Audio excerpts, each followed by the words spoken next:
Okay, this is the final day finished product. We got there Raul and Junke. See, they are the best. See, and this is me right here. So this is our finished product.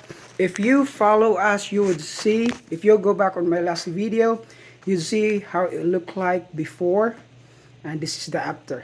Okay. Move gamay. I just asked Raul to move so we can see what's happening there. So that's our finished product. See that, guy?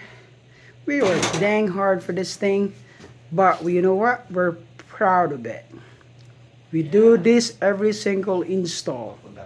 You know, we make sure everything's done right, tested everything, make sure everything's running, you know, and explain also to customers on how everything works. Check everything, pressure test, gas leak, all of the good stuff, you know. Any question or if you're interested, give us a call, okay? TJ HVAC 518-694-2735, and that's our number right there. Okay? Thank you guys.